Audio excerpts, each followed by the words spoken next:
Hi, everyone. This is me, Dr. Morgan. I had someone reach out to me and ask some questions about the personal and professional development plan.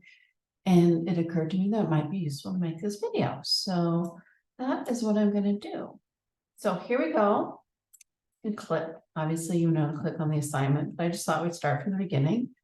Click on the assignment, and here I notice so a description of who we are. So this is a powerful reminder of the types of goals we're going to be setting. So this is just our way of wrapping up what we've been doing together this semester, sort of, but also a way to think about where we're moving in the future.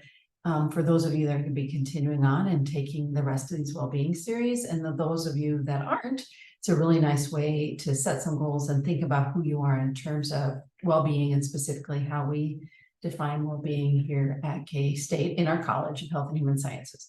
Of course, you might remember from the beginning of the semester, there's lots of ways to define and capture well-being, and this is just the way that we're doing it using the Gallup definitions. And by I mean the College of Health and Human Sciences at K-State. So here we go. So this is what you do. Again, obviously, but so we download this assignment. And then the first thing I want you to do is tell me some concepts that you think you've learned from class. And this really can be anything. It could be related to well-being, could be random advice, could be about community, principle of community, is thinking about community in different ways. I'm super excited. This is my favorite. One of my favorite parts of class is reading all the neat things that you all bring away. Strengths. Again, you had 8 weeks together. I would encourage you or ask that you go back in and look at all the modules and really think about all the neat things you've learned. And also can be things you learned from each other, right? You guys all were in discussion groups that really were some pretty powerful or useful conversations. I know I enjoy learning from each of you. I enjoy learning from my peers, and I'm thinking that many of you are the same way. So then for each of the areas of well-being, you're going to set a goal. And there's some examples in the assignment.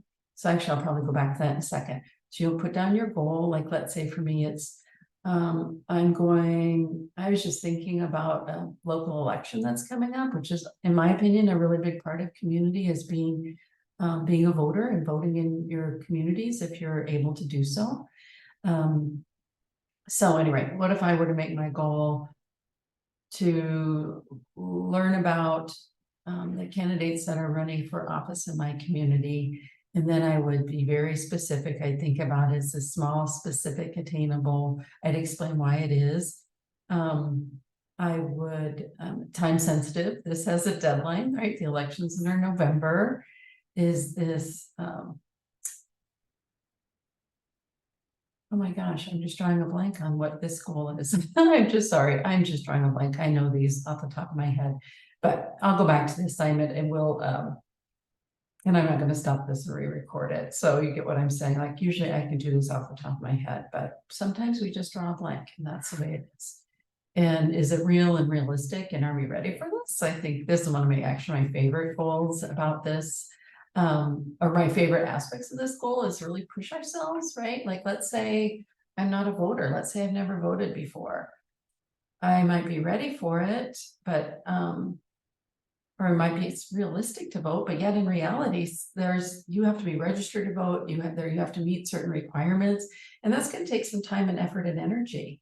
And if I have a lot of other things going on in my world, maybe that's not something I want to do, which, side note, would make me really sad. I'm a big fan of voting and having everyone registered to vote, but it can be challenging. So ready, realistic. For me personally, ready, realistic. I have all the resources. I know what to do.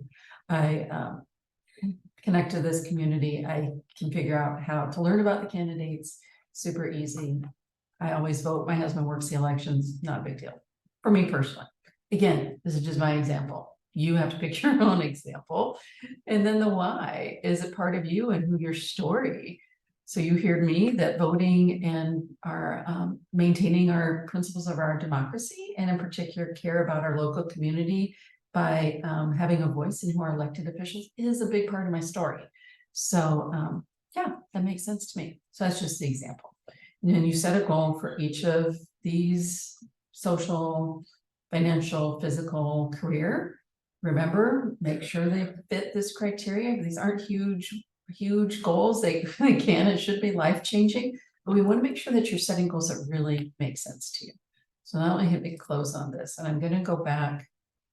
And here's my examples to just point out. I just gave you a verbal example, but here's another example of what a story goal is.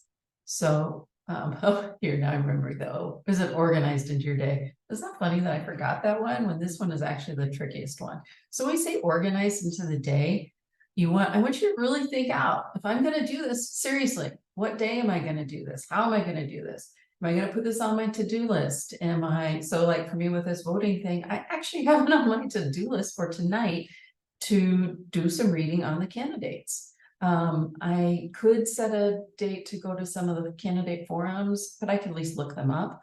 But I have it on my calendar blocked for tonight. If I don't do it tonight, I'll push it to another day, but I have a few weeks left, so it's not a big deal. So it's organized into my calendar to figure out what to do.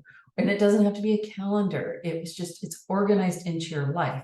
Do you have a checklist? Do you have, I don't know, those are just the basic ones, but I think there's a lot of other ways to think about how this is organized into your life. Maybe you have an accountability partner. Maybe your best friend, you are going to ask your best friend, like, let's say for your physical health, you wanted to start meal planning. So you'd be eating less processed food or eating out less often. If that's something that matters to you, again, no judgment. I'm just giving an example. So maybe you have a friend that you text every week and do your meal plans, or maybe you get an alert from maybe there's a favorite blogger you like, or a TikToker that you like. And so every week you make sure that you're paying attention to what the ideas they're sharing for their menus for that week. And that's how your rhythm and routine works. So anyway, I'm hoping that makes sense to you. I think another example or another way to think about if this assignment, if you want some more ideas for the assignment, is to also, let me just peek here, download this document. Oh, here's the grading rubric. That's the other thing I would look at. Sometimes that can be a huge key. I'm going to see, this is how we're looking at it. The graders are looking at it. Did you list the concepts? Did you provide a goal and an explanation for each part of the goal? That's really what we're looking for. To be honest with you, I would prefer that we would say, is this good? But we don't really have, I'm going to give you a secret here. We don't have time and energy to really give you, or not energy. We don't have time with 300 students to be like, this goal, this isn't really the best way to think about organized, or this is not specific enough. Because we don't have time to give you that feedback. And if we did give you that feedback, I'd want to you have the chance to rewrite it, because I'm not a big fan of giving feedback or even taking off points if you don't have the opportunity to redo it.